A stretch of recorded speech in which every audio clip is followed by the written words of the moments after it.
Well, it is 7:15 by the clock on the wall anyway, so if you would all stand and join me in doing the Pledge of Allegiance. It's behind us, gentlemen. Well, there's one on the wall behind those guys too. Either way, take your pick. I pledge allegiance to the flag of the United States of America and to the republic which stands one nation, under God, indivisible, with liberty and justice for all.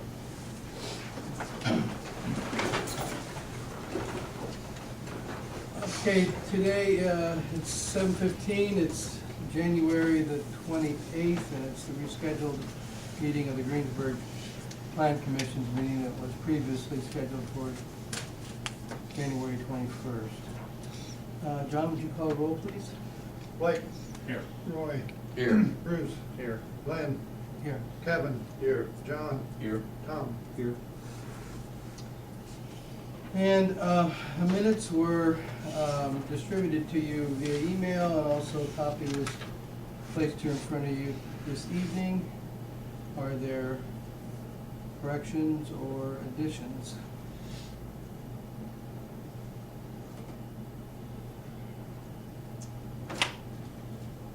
Hearing nothing, I will accept the motion for approval as submitted.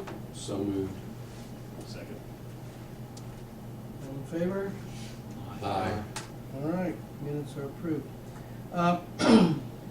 Business tonight is a couple of housekeeping duties, really, and update on unsafe buildings. So I'll turn the meeting over to the attorney for the election of the president. Thank you, Judge Tubby. I would open the floor for nominations for President of the Plan Commission.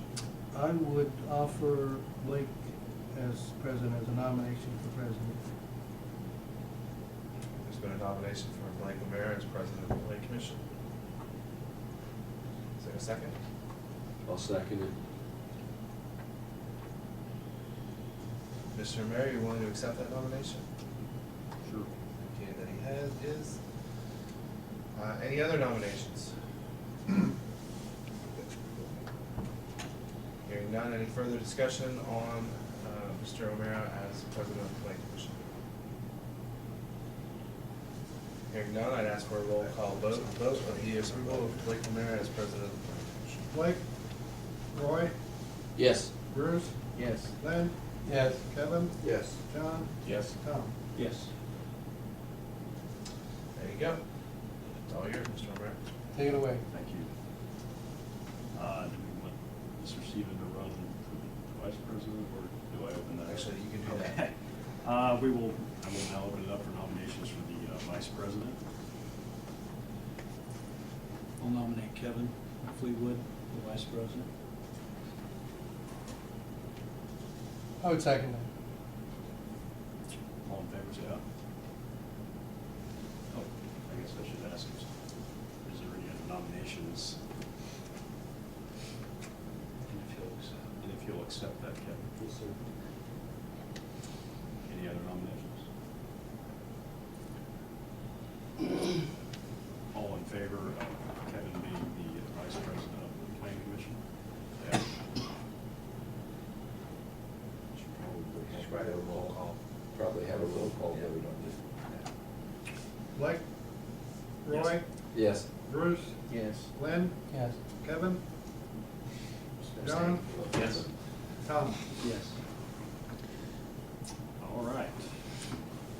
Next item of business, report status of unsafe buildings. Mr. Murray?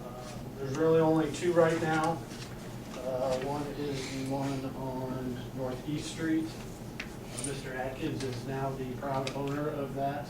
He actually has title in the county records, so it is his deed. He has been in once since we met last, and he was told there was some more cleaning up to do on the outside that he could undertake, and he was urged to do so.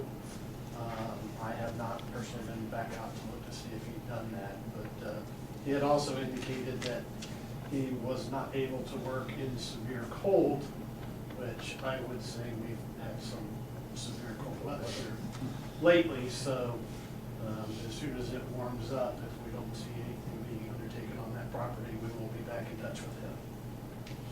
The second building that was of concern to this board was the Decatur Hotel. That property and the Rob Dre Apartments, which is behind the Y, those will close tomorrow. They have all their financing in place to start the projects. I tried to call Mr. Larison today to get a construction update from him, but did not get a return call. He did have a lawsuit that he was working on with a former partner when he bought the Y, which he's had all along. That has been resolved, so I would expect within the next couple of weeks to see some movement on those two projects. Those actual 4 buildings. So, that's all I've been made aware of. I haven't heard any calls or anything else. Unless you have any additional information. Yep.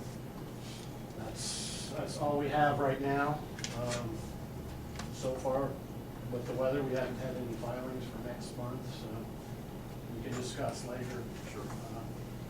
Whether there's items you want to have a commission meet for, so. But other than that, that's all we have right now. Before we adjourn, if I could have just a quick point of information. I wanted to introduce the Plan Commission to Nathan Harder, who is in the audience. Nathan is an attorney in my office, and under the current contract that was recently approved by the Board of Works, if there's an instance where I'm not able to attend, for some reason, Nathan will be attending in my stead as the city attorney. So just wanted to give you an opportunity to introduce Nathan to the board. Thank you. On to the welcome, Nate. Thank you, Mr. Romero. We will move on to any items of interest. I have one, and it's back to your unsafe building report. I have a new one that I'd like to address if you're not aware of. And just recently, I come upon it. It's the old American Lift building. It sits on West McKee Street. Sits off the beaten path. All the windows have been broken out of it. They're real jaggedy. They've even thrown some office furniture out of those windows, so they've gained access to the inside of the premises. Don't want to see any illegal activity to start up there. It might be something that really needs to be looked at soon. It's not a very well lit area. No, it's back off the beaten path, that's for sure. And it's just recently become that way, so I don't know when the activity took place there, but it's in pretty bad shape. Who owns it? I don't know who does on that property. I know I was back with plowing that road a couple weeks ago, and somebody in a nice Cadillac, a well-dressed gentleman, and old elderly lady got out, was looking around, and at that time, those limits weren't broken at that time. So that recently just been done here not too long ago.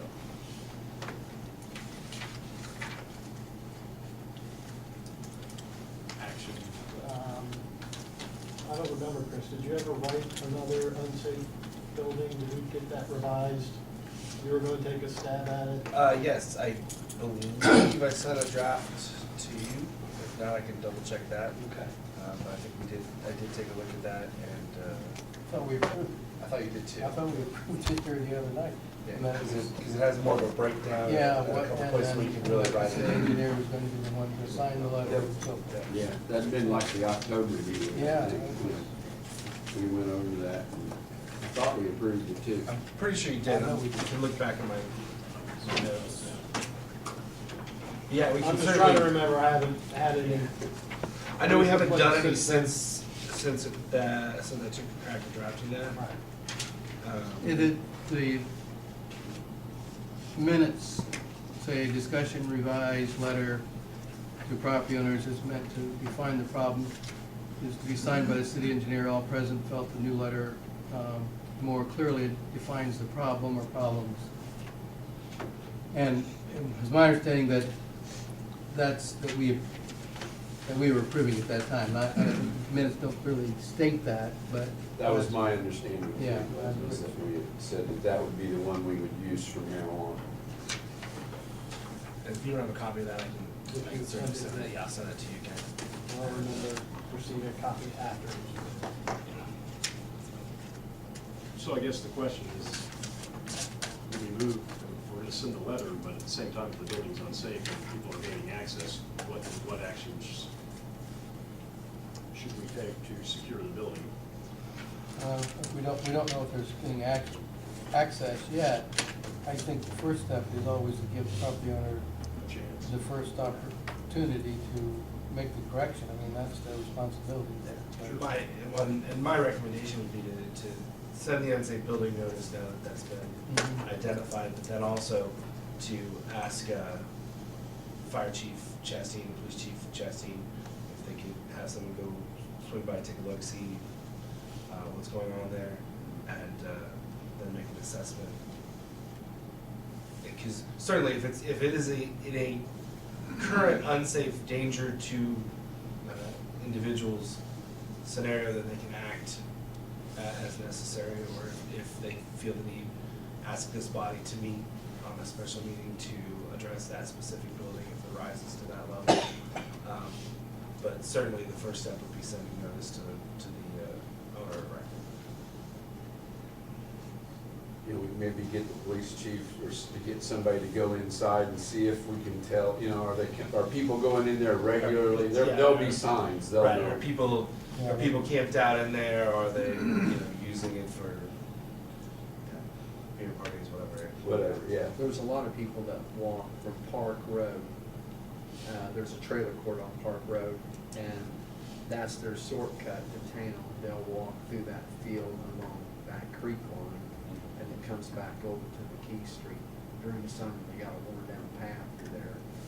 So, yeah, I don't know who did it, I'm just saying that that's easy access for those people that live there. If they wanted to get inside that building, it'd be awful easy to do so. And if nothing else, I mean, it may be a situation where the normal patrols of the police, force may want to swing back by that way. Yeah, all right, they're checking as well.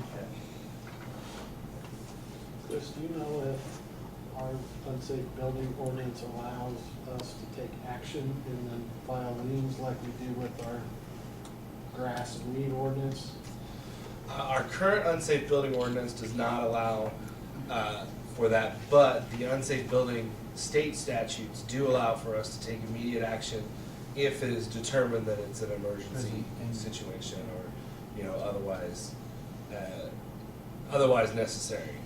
So it's an area that we can tweak on our own individual ordinance, but we do have state statutory backing to take those What I actions. might suggest is that, if, just like they do there, put man hours and equipment that you're using and do a tally, and for grass, it's a $200 minimum charge, and, if they don't take action, then we have that 10 days or whatever, just like the grass, to go take care of it. We don't have to worry about taking bids or anything like that. We can just buy the plywood. Well, I certainly think it's something we could, that this body could take a look at addressing and proposing to the council as far as a recommendation. I also have been approached by a couple of different people about the possibility of a minimum maintenance ordinance for buildings here in town. I know the director of Main Street, Greensburg, has mentioned it to me a couple of times. So that's another one we may want to consider putting in front of this body to make a decision if that's warranted under our current ordinance structure or not. I did look at one last year. I did forward a couple copies of some other communities' minimum maintenance requirements, and I think at that time, there's not any new appointees that they thought are unsafe kind of mirrored the minimum maintenance, so if they want to look at it again. Sarah did approach me, and I said, well, you might want to talk to planning commission before you start doing that, so. Well, and I would certainly be interested in what input they have. If they believe that there's something that's not currently being covered by the ordinance, identify it, let us know, or let this body know what that is, so that you can act accordingly.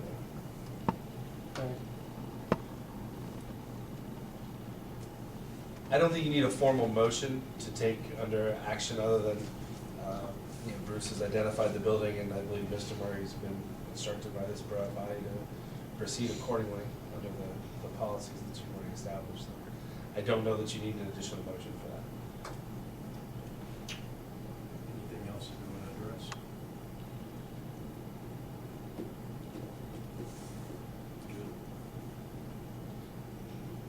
Good. I would, Make a motion, we adjourn. make a motion, we adjourn.